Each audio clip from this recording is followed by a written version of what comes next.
Hello, this is John with Brainstorm Comics and Gaming. This is our hopefully back to regular scheduled Turning the Page, and this week we have a new co-host. Oh, am I supposed to say my name now? Yes. You can coach me at all. So I'm Mickey. I guess real quick, I've been a customer of Brainstorm since they were downtown in the basement. So I've known John, I guess, since you started working for Dan way back in the day. 98. Yeah, so just a caveat before we start this episode, though. John gave me topics 3 hours before the show when I asked him a week ago to let me know what we were doing. So if I sound like I don't know what I'm talking about, maybe I don't. Well, sometimes you get thrown in the deep end and you either sink or swim. Yeah, okay, whatever. All right, so this week we have 4 major topics and then our quick take topics that we normally do. So we're going to start off with something that has turned red hot this week, and that is the comic card price explosion. For those of you who don't know, about 30 years ago, Marvel and DC did a whole series of cards. Mickey has some here to display. We'll probably do a little bit of a superimposition on top of the picture as well. Over the last couple of years, the price of comic books have been steadily climbing, sometimes meteorically. This week, we have seen the comic cards from the early 90s, specifically the Marvel ones, hitting astronomical numbers. Do you think this is real, or do you think this is a mirage? I think it's crazy myself. I don't know. I mean, it seems to be right now, it seems to be the cards from the 1990s, which they're calling the rookie year, which, quite frankly, the stuff later on by Fleer and everything, the artwork was way more amazing than the original set. But who knows what I feel like some of this is triggering off the Pokemon craze. Yes. Because it's like, wait a second, there's a lot of stuff that has been sitting in somebody's basement, and like this could be the next thing that catches on. They started off very plain on the front and everything. The one that stands out the most this week, though, is the one that they're calling the Deadpool rookie card, which you could get in the X-Force #1. I know! Somebody just sold like 2 copies for $100. Yeah, and the print run on that book, if you don't know, was like several million. It wasn't just a million. It wasn't just 2 million. I mean, it was ridiculously high. And I will promise you, there are comic book stores out there who still have boxes of this comic out there. Yeah. And if you're not familiar with what he's talking about, the comic came bagged, like pre-bagged, and there was an individual card slapped into each book, and some of them had Deadpool, so that's the big one that he's talking about. Yeah, and they're saying like, oh, there was also a negative UPC version of the comic and all this other stuff. I remember that. I remember hunting for that. So, oh my gosh. So I don't know. Like I said, for a book that has that many copies out there, if I were deciding whether to buy these or not, I would probably pass it. I will tell you, people come in with collections all the time, and they're like, here, just take these cards with them. I don't want them anymore. Yeah. I had a guy come in like 2 weeks ago, and I turned him away. If he came in again today, I would still turn him away. I mean, from a collectible perspective, who knows what's going to happen? I don't think particularly the early ones are that cool. If I wanted ones for art, I would buy the later. The Masterpiece ones? The Masterpiece ones are fantastic looking cards anyways. But so I think we're both in agreement on this, that this is probably a mirage, maybe a couple guys jacking up the price through maybe different YouTube channels or what have you. I would agree. I wouldn't invest in it. Yeah. I mean, anybody want to buy some? You can contact Brainstorm Comics, and we'll put you in contact with Mickey if you're interested in buying the 1990s Marvel cards. All right, topic number 2. We're going to devote 2 minutes to this one also. Immortal Hulk number 43 came out last week. There is some controversy surrounding this issue. Joe Bennett slipped in, according to him, accidentally, a panel that is anti-Semitic in nature. There's a scene where at the panel where they're in a jewelry store. He spells the word jewelry instead of jewelry, and then underneath that he has a Star of David. Do you buy his excuse on this? So John just got me up to speed on this. I hadn't actually heard about this incident yet. I had heard. I mean, the last one that I had heard was the X-Men Gold good, 3. I think it was 3. One. It was number 1. With the writing on the graffiti or whatever. Anyways, that aside, the misspelling I could have taken, but you stick the Star of David under it, and I think you're full of crap. Yeah, I agree with you. It seems so far that he's not really suffering any repercussions. He issued an apology saying that, English isn't my first language. I was spelling the word backward as well. But like you said, he also had the Star of David in the panel, which kind of undercuts his whole argument. Right. What do you believe the repercussions should be? You mentioned X-Men Gold. That guy was fired like ASAP. He had like 6 or 7 panels in that book that were questionable at best and definitely anti-Semitic. I don't know. I mean, we live in such weird times with, this all the political things that go around right now. I mean, on it, obviously, I don't think that he should have done it. But I mean, why did you do it? I mean, he has a good paying job on a like. I mean, so here's a even bigger problem to me is he's in a house built by Jewish creators, like all these characters he's working on, Jack Kirby, Stan Lee, and a lot more, and he goes like into their house and he does this, and to me that's even like I just slap in the face. I mean, but what I think he should be fired. I don't know. I don't know why these. I don't know where the companies draw the line on this. Like, why is it because his book is super hot right now compared to the last time when we saw the instant fire, like you said? Like, we don't want to mess with one of our cash cows right now. Maybe I don't know. I mean, money talks in all these situations. So they do. But what do you think the repercussions should be? You don't know enough about it to make a. Not this particular situation, no. I mean, is it a first offense? I don't know. Is he noted for doing other things? Some people have said he has made statements on Twitter and things like that. I have not looked into that deep enough, but to me, this is bad enough that it would warrant some sort of. I mean, I wouldn't have a problem if you were like, if you were in charge and you did it, I wouldn't be like you're a jerk. I mean, it's your prerogative. So. I got you. All right, so we'll turn the page on that topic, and we'll see. We'll keep following that one to see how it goes. The next topic is Ryan Stegman and Donny Cates are leaving Venom with issue 200. Over the last 3 years, the duo has redefined the alien symbiote known as Venom, deepening his history, his backstory, and his impact on the Marvel universe at large. Do you think this run is too short, just right, or too long? I like finite runs, honestly. I think creators can get stagnant when they stay on stuff too long. So I'm fine with it, and I've been kind of on and off with the whole storyline. I mean, I like Cates. John actually was the one that introduced me to him, particularly with Doctor Strange, and I'm not a Doctor Strange fan, but it was really, really good. As a matter of fact, he still talks about it being a down low, doesn't get enough credit story. I think it's better than this Venom run. Yeah. But... So anyways, yeah. So I like finite. I like when turning things over, and I like to see guys like this take on something else. Like don't do Venom for your whole career. Go tackle something else, because I like to see.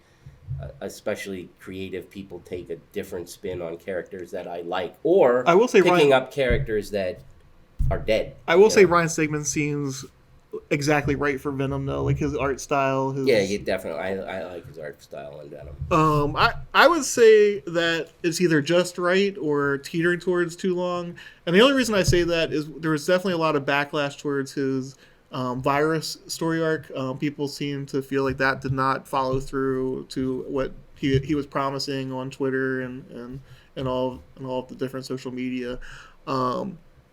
Although a lot of people have told me now, like with what's going on right now, he's definitely hit his stride again. So maybe they asked him to stay on a little bit longer. I don't know, but don't you feel like a lot of writers / creative teams have a bad story arc or two? They have if they're on a good stint, there's there's a storyline that's somewhere in there Falls that, flat. like, yeah, it falls flat, or this group loved it and this group hated it, or whatever. I mean, I feel like that happens a lot, and Yeah. it doesn't necessarily um, make it that in itself doesn't necessarily make it too long. I just think, like, time frame.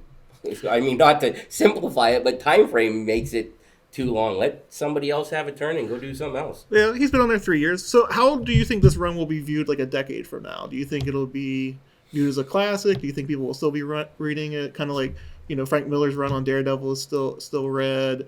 Uh, it's it's pretty popular. I think it's gonna, unless somebody turns Venom upside down again. I think it's gonna last for a little bit. Is it?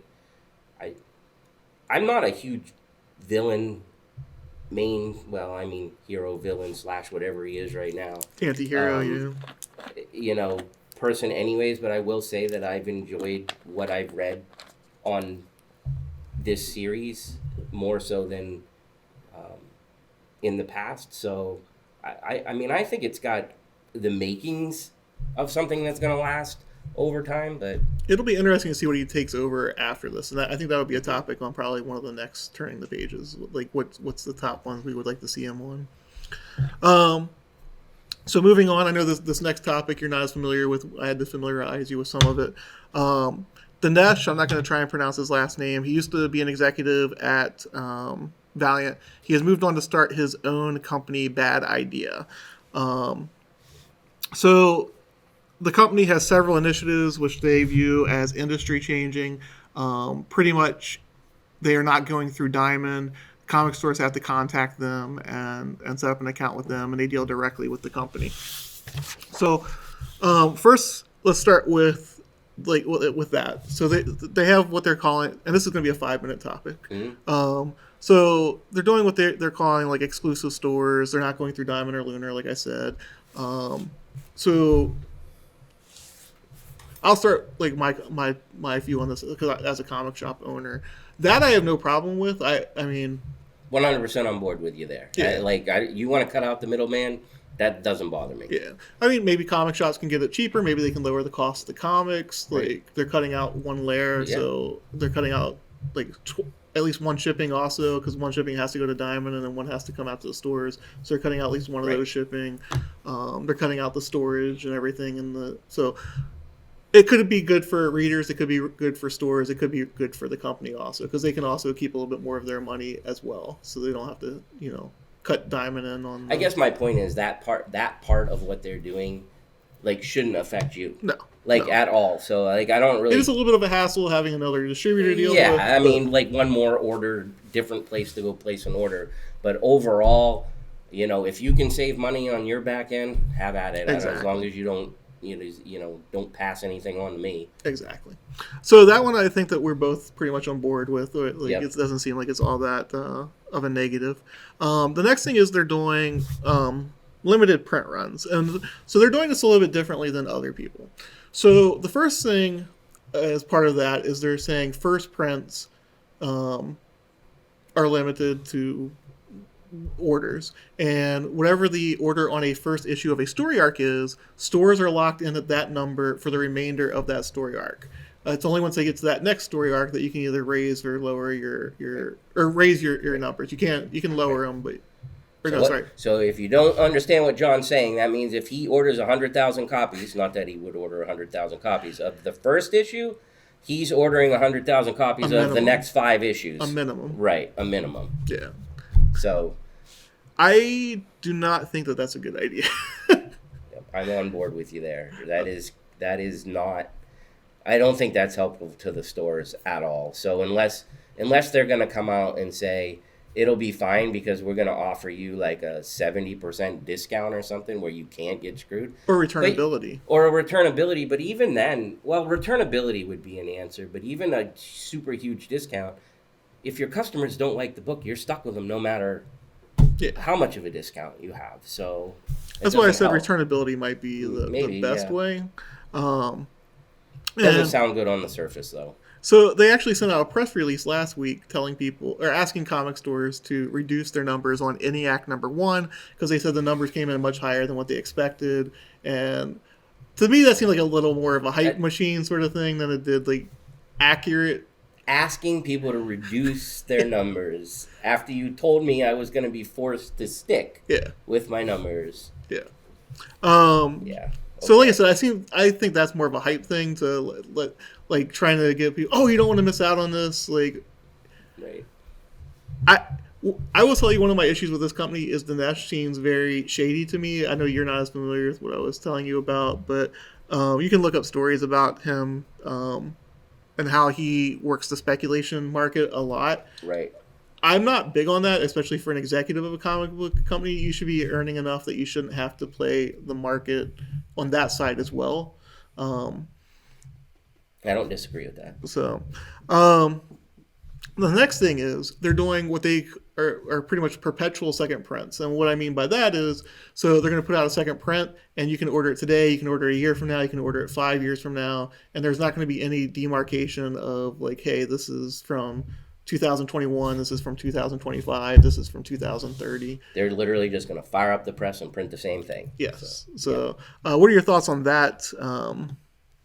I mean, it's I guess in my opinion, it's not that different than like a trade Yeah. paperback, so to speak, other than it's still it's still, I mean, even those are marked with what printing they are. But I mean, if they think it's going to work, I don't care. I'm a little dumbfounded at the whole second, third, fourth prints right now going on. I mean, it used to be How pricey they're first going. prints only, and now it's like, I want the fourth print or something. Okay, so I mean, whatever. I know that one doesn't. I could care less whichever way they go with that. I don't know. I don't like that for some reason. I don't know why, but there's something about it that just rubs me the wrong way. Yeah, but it doesn't do it. It doesn't hurt you. It doesn't hurt me, no. I mean, it doesn't like.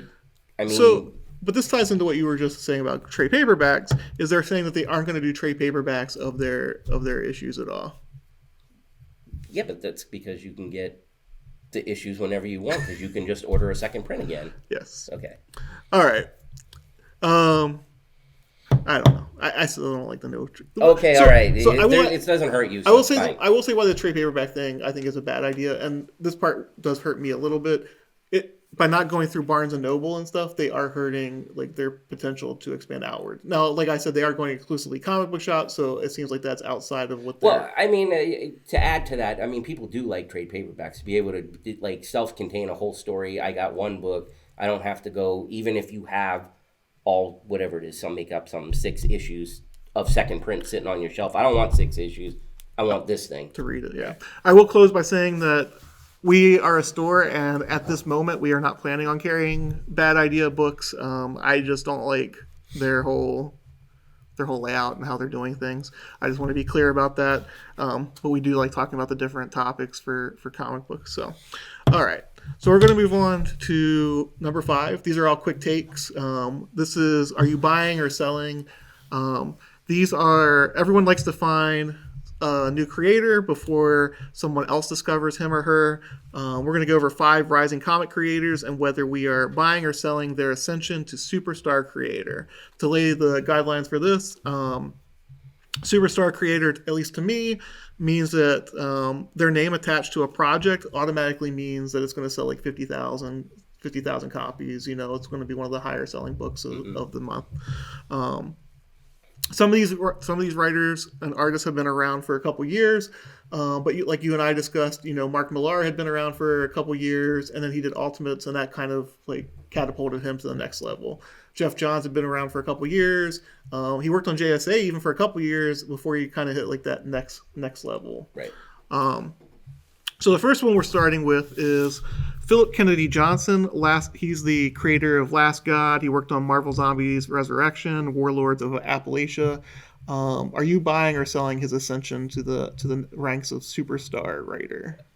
Seeing as I read none of those books, actually, I did read one of his books, again recommended by this guy, Smoketown, which was it was pretty good. But actually, what I'm looking forward to is his take on Superman. Yep, coming up here soon. So in March he takes over Superman and Action Comics, and I always say that I'm not a big Superman fan, but I look through my collection and I have a ton of Superman comic books. I'm always interested in how Different somebody takes of them. else portrays him. I mean, There's some it's amazing covers to that issue. I don't know if you've yeah. seen them or not. So, anyways, Superstar. I think this could make or break him. I mean, it's pretty big name to take over, and if he does well with it, we'll see. So you're buying on that one? I'm gonna buy in on Cautiously- Superman. cautiously Cautiously buying in on that one. No offense to Kennedy Johnson, but I'm probably selling on him. I think he's going to have a solid career. I don't think he's ever going to break into superstardom, at least from what I've read so far. Obviously, there's always that chance that somebody puts out that one book and changes your opinion on it. I think that Superman and Action definitely have the chance to make or break him into that category. I think they should have probably given him one and not both of them, though. I think that I like when the same guy has both of them because it gives them a little more room to grow. yeah, and they don't. I mean, just personal opinion. I like when both titles aren't doing different things. That's just me. I got you. The second one we're going to do is an artist, Dexter Soy. He has done Red Hood and the Outlaws, and he has done Batman and the Outsiders. I don't think he's done anything besides those two, at least as far as I know of. Where do you think are you buying or selling him as a future superstar? Nowadays I don't even know what propels these artists to the next level. To the next level, honestly. But I will say that I really do like his art. Yeah. I mean, it is my style that I really like. So take that for whatever it's worth. But he's really good, but is he going to be a Jim Lee? I don't know. So you have no decision on this one? I don't. It's not that I don't have a decision, but I think that's so subject. What is the guy's name? Alred? Mike Allred? Yeah. I can't stand his art, and people love him. I think he's got more of a cult following. But that's my point. It's I got art. For Dexter Soy, I am buying, but with a caveat. Marvel or DC need to give him a top tier book and like a big crossover book or something like that to push him to that next level. I think by putting him on Red Hood, they kind of limited his exposure because a lot of the Batman people either they give or take on Jason Todd. They're in or they're not. Same with Batman the Outsiders. You attach the Outsiders to it. Which is funny because it's another one, again, that you told me I needed to read, and I would have never picked it up if you hadn't told me to, because it was really good. At the time, anyways. So like I said, with the caveat, I think he will hit that super, but he needs that big crossover book that brings people that from across the board, not just like from one of the families. Mm-hmm. So number 3, I know some people are going to argue that he's already a superstar.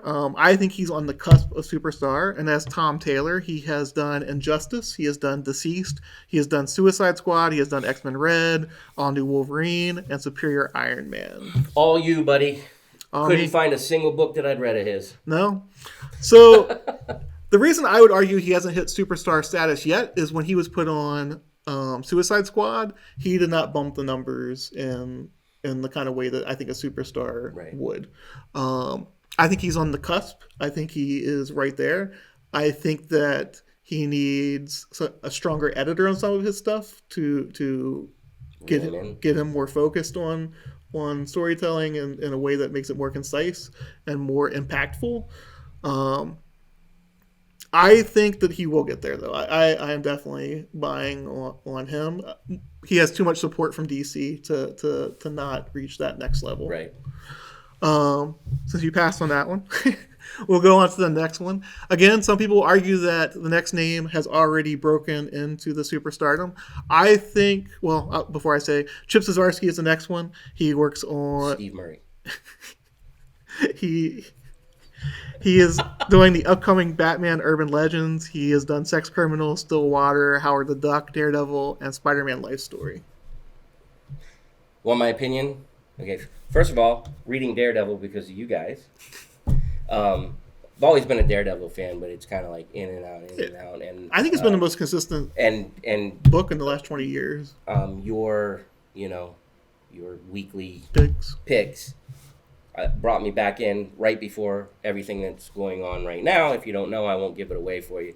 But really, I really do like him, and this stuff on Daredevil right now is really good. I will say, at least in the last couple of issues of Daredevil that I read, I am not a huge fan of. I don't know. I guess writing where they, I don't try to get fancy or something. Just tell me the story normally, like Morrison. Like I don't want 13 issues before I can figure out what you're trying to say. The most dangerous. I don't think that he's that level of confusing sometimes. But like there was a couple parts where I was like, you could have told that a little bit easier. I'm a simple guy when I read my comic books. Yeah. That being said, if you're not reading Stillwater, read it. It is really good. Yeah. So I really you're pushing your chips in. Yeah, I'm buying pretty much whatever his name's attached to right now. I like his stuff. So Daredevil, like I said, people will I say he's already reached that level with what happened in Daredevil with issue number 25. I think the thing that's going to tell the story whether he has hit the superstar status or not is the next book, Batman Urban Legends. I ordered very heavily on that. I'm pushing my chips. He's pushing into. I have pushed my chips in on Chip Zdarsky. Chandler, for those of you who know Chandler, like he's heavy into Daredevil. He pushes that like. It's funny. It's funny that I didn't even know I read him a while ago because he did Marvel 2-in-1 when the Fantastic Four was gone or whatever they were at, and I was not expecting anything from that book, and I really liked it when I was but I didn't. Sometimes I don't pay attention nowadays. Like I'm old. I just read. But I mean, by putting him on Batman, and I totally agree and we've seen with Frank Miller make that jump Yes. from Daredevil to Batman, and we have a repeat. Yeah, so that's the question: are we going to see kind of a repeat of history? So the last one, I doubt that you're very familiar with. I don't know. You may pass on it. The last name on the list is Stephanie Phillips, who has written Avery, Amanda Mungy, Butcher in Paris, Red Atlantis, and she's doing the upcoming Harley Quinn. I'm looking forward to Harley Quinn because I usually check her new series out. I don't know why they have to start these things over all the time, but that's a different topic. Yeah. But I will read the first few issues to see if I like it, and that's about all I can say about her because I know none of those other titles. So I've read a lot of her titles. She is just a good writer, period. Oh, good. I could see her easily leaving comics and become either a novelist or even moving into TV or movies. I hope that she doesn't because the quality of her work is really, really good. She is kind of following the same trajectory that Donny Cates did, like build a solid amount of like indie work up and then move into the big two. I'm going to tell you, if I had to put my money on any of these five, I would put my money on her. I also read a little bit about her before apparently she does like mixed martial arts and stuff or some kind of I don't know, she seems like she actually does things outside that are pretty cool, not just in the comic books, Right. I think that she has a lot of potential. I think she could easily I hope Harley Quinn does help catapult her to that next level. I will say if she's not a superstar writer within the next 5 years, I will be very disappointed because I see a lot of potential in her writing. Or if she moves on. Well, she moves on. Leaves you alone. If she moves on, whatever's Good for best her, for right? yeah. So what about one more? What about Peach and her X of Swords coming up? Hey, she's hot. Demon Days. I mean Demon Days. Sorry. She is very, very popular. I can tell you don't. It's not for you, but it's like it is not my cup of tea, though. I am the same way. I mean, there's some covers that she's done that I've liked, but I'll be interested to see if she can do any interior work. I'm not putting her in terms of I don't think she's close to breakout, even though Marvel's saying she is. But I am interested. Speculators are behind her. I want to see her interior work. I mean, I like some of the watercolors I do like, but I don't like some of her covers are just freaking weird. I would say I like maybe 10% of her work. and That's fair. that might be generous. I don't actually understand why it's like people go so totally nuts, and it's not that I don't. Well, like you said earlier, like people have different tastes and stuff in art. Right, Like, I'm not going to exactly. bash it, but like it's definitely not what. Oh, I mean, I would sway over her every single time. I mean, that's just a style that I like better. But Yeah. I wanted to. I mean, I know she's not top on your list. That's why I had to bring it up so that you could turn all red. That was hilarious. So, anyways, yeah. I deflect well though. So that is this episode of Turning the Page. Hopefully you enjoyed it. Mickey will be around on several of these. Chandler will probably be mixed in every once in a while also. Cool. So hopefully you enjoyed it, and see you next time. See ya.